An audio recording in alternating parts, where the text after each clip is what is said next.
তো কেমন হবে দরদ সিনেমা? দরদ সিনেমার প্রথম দিনে শুটিংয়ের একটি ছবি প্রকাশ করে অনন্য মাহমুদ বলেছেন কেমন হতে পারে দরদ সিনেমার। তো কি অবস্থা, কেমন আছেন? আমি ড্রামা সবুজ, আর আজকে আলোচনা করব কেমন হতে যাচ্ছে দরদ সিনেমা এই বিষয়টি নিয়ে। সাম্প্রতিক বছর অর্থাৎ 2023 সালে বিভিন্ন লুকে ভক্তদের চমকে দিয়েছেন ঢালিউড সুপারস্টার সাকিব খান। আর এবার তিনি যুক্ত হয়েছেন অনন্য মামুনের প্যান ইন্ডিয়ান সিনেমা দরদে। ভারতের বেনারসে শুরু হয়েছে শুটিং, আর এদিনেই সামনে এলো সাকিব খান ও সোনালের লুক। দরদ সিনেমার লুকে একেবারেই অন্যরকম হয়ে ধরা দিয়েছেন সাকিব, যেখানে তার পরনের টি শার্টের উপর ক্যাজুয়াল শার্ট, গলায় মালা, চুলগুলো উস্কো খুস্কো হালকা কালার, আর সোনালের পরনে রয়েছে শাড়ি।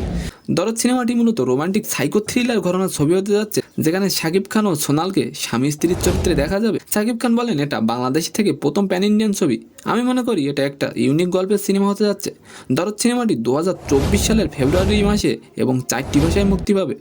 দরদ সিনেমার সকল আপডেট পেতে অবশ্যই আমাদের চ্যানেলটিকে সাবস্ক্রাইব করে রাখবেন। তো আজকের ভিডিওটি কেমন লাগলো অবশ্যই কমেন্ট বক্সে জানাবেন, আর ভিডিওটি যদি ভালো লাগে অবশ্যই একটি লাইক দিয়ে আমাদের চ্যানেলটিকে সাবস্ক্রাইব করে দিবেন। ধন্যবাদ।